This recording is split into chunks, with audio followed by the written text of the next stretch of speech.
somebody can trigger you, can gaslight you, can betray you, they can do whatever they want to you, and you are going to allow them to be who they are, but you're not going to take it.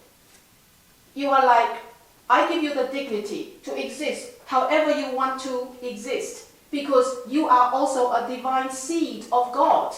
It might take everybody, it might take other people another 500, 1,000, 5,000, 50,000 years to ascend. It's not our business, it's their business. My mother might never ascend in this life, I don't know. But I'm not going to put a curse on her and say that, well, you are not going to change. As long as she has one breath left, we must have our humility to allow everybody their opportunity to do whatever they need to do. And the only thing that we should give out is our love. And that's where you're stuck. That's where you think, I can't be at the presence of that whoever.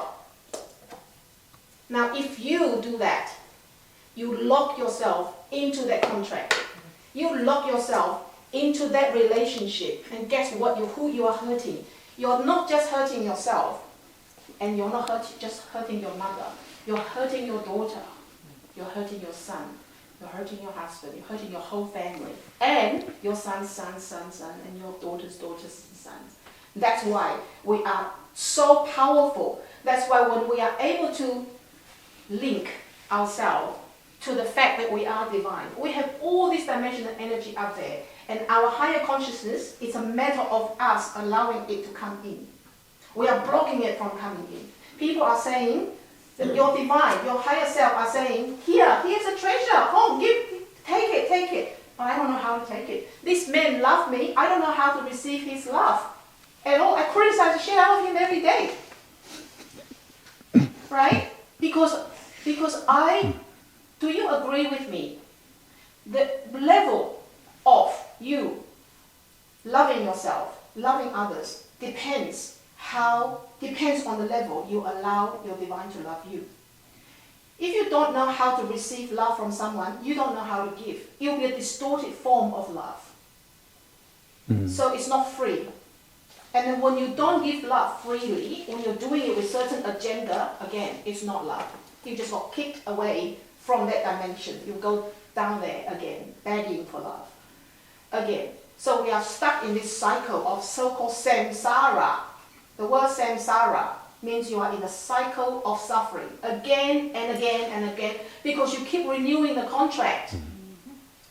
Right? Whenever someone hurt your feeling and you hold that, you're like, well, too painful. I'm going to sweep it under the carpet. I don't want to know anymore. I'm just going to run away to another relationship. I'm going to just love another person. But that pain, I have never dealt with it. I have never allowed it to not be a pain anymore.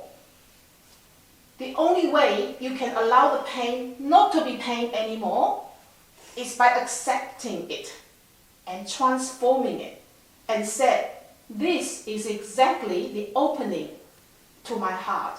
I'm going to go and experience that pain so hard that I accept myself as a human being, and I'm going to allow myself to break into pieces, and I'm going to rise like a phoenix because I possess the particle of God in me. There's nothing I cannot do.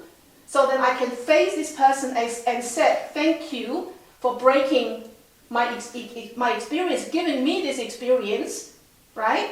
Thank you for giving me this experience because of your lesson. You now know your worth. You now know you're not going to settle for anything else rather than someone who is worth of your love. And you're going to go through that in life. But who deserves you, right? You are a God being. You're a goddess. You are so beautiful. Why should anybody treat you by anything else? It doesn't make any sense. And it doesn't matter how old you are. It does not matter. I'm 58 and I'm still learning. An unhealed heart, what moves the unhealed heart is pride. But when a heart is healed, the pride bends down, the humility goes up.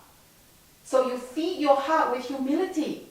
So you allow yourself to be hurt, to experience the experience of hurt, but you don't buy into it. You just watch it. It's a story that I wrote about that situation that is hurting me. It is me. So how do I rewrite that story? Do I want to ascend, or do I want to renew the contract, or do I want to beg to say goodbye to the contract? Time's up. And I thank the person for teaching me this wisdom. The greatest love that I've ever learned is from people who hurt me the most. Right? You guys read the book about how do you, when somebody pushes you down onto the floor and you stand up, guess what? It is that person that I think. If that person did not push me down, did not betray me, I would not know what I'm built of. The reason why I am the me today. I own myself so much, with so much conviction, allow myself to be that devil when that devil comes out, allow myself to be that angel when angel comes out, is when I don't have conflict anymore. It's a matter of choice. I am now standing in my power to choose. Do I want to be the devil right at this moment, or do I want to be the angel right at this moment? Do I want to renew the contract, or do I want to terminate the contract? Who am I at this moment in time?